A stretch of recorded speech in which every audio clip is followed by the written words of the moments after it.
when you don't allow people to produce something, what they once produced becomes scarce and therefore highly expensive. And if you depend on it every day, you're screwed.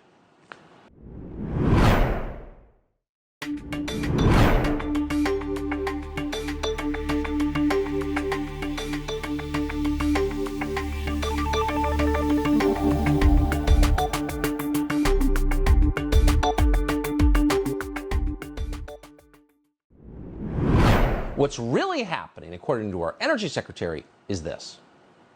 Our oil and gas producers have a responsibility. We're on a war footing. The price of oil, the price of gas is precipitating the high cost, the high percentage of inflation around the world. And so he's asking upon our domestic and international producers to produce more. Russia's invasion of Ukraine has caused the price of gas in the United States to go up $1.70 a gallon since the invasion occurred. Ultimately, the solution to make us energy secure, to make the Baltic states energy secure, to make the entire world energy secure, is to move to clean energy. No country has ever been held hostage to access to the sun or to access to the wind. Oh, now you may be asking yourself, why would you put someone like that, who's never had a real job and achieved precisely nothing in her life and actually doesn't know anything about anything, why would you put her in a key position like Secretary of Energy? Because she knows the science. As she just told you, sun and wind are the most reliable forms of energy. It's not like clouds could block the sun or the wind might stop blowing. That's insane. And don't think about nuclear power ramping up domestic energy production. That's what Putin wants you to do. So to keep our democracy safe, we can't do anything that helps Putin. We should tell you that not all White House officials agree with this, logical as it seems. According to Bloomberg, quote, Biden officials privately expressed concern that rather than dissuade the Kremlin as intended, sanctions have instead exacerbated inflation, worsened food insecurity, and pushed ordinary Russians punished more than Putin or his allies.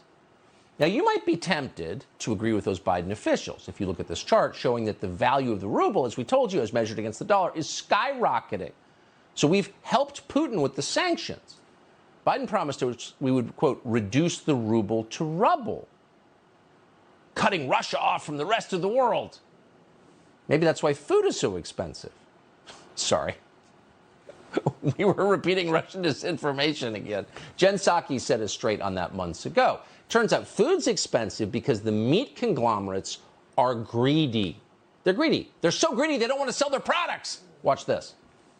I think that the president thinks the way people across the country, American families, digest inflation is by price increases. And if you look at industry to industry, it's a little different. So, for example, the president, the Secretary of Agriculture have both spoken to what we've seen as the greed of meat conglomerates. That is an area where people go to the grocery store and they're trying to buy a pound of meat, 2 pounds of meat, 10 pounds of meat. The prices are higher. That is, in his view, and the view of our Secretary of Agriculture, because of, you could call it corporate greed, sure.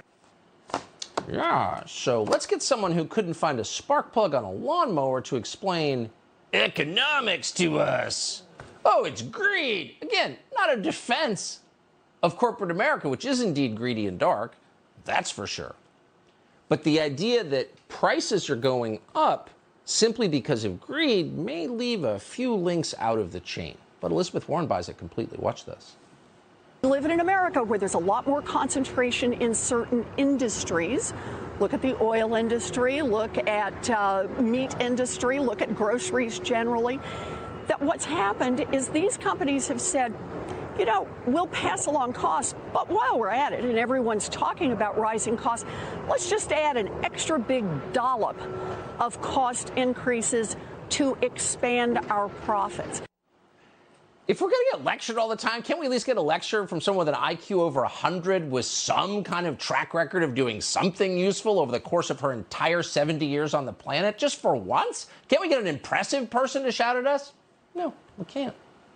What's interesting is that greed, of course, is causing all of this, greed that Putin decreed the companies adopt. But it's also true that trucks full of food are being turned away at the U.S.-Canada border, so meat can't get to processing plants. Why is this happening? Well, it's happening because of COVID vaccine mandates, which are still being enforced by the Biden administration, and they require unvaccinated drivers to quarantine for 14 days because COVID's so dangerous, and a lot of drivers can't do that. And by the way, if they did, the contents of their trucks would spoil.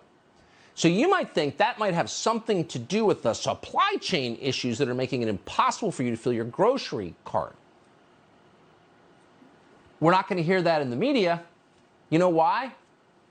Because like big meat and like big oil and like Vladimir Putin himself, according to Joe Biden, the media aren't giving him a fair shake.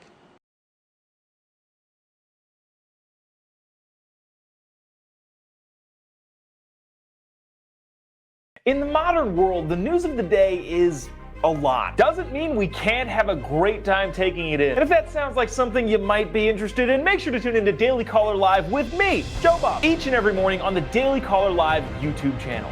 Click the link in the description or the button on the screen to check it out.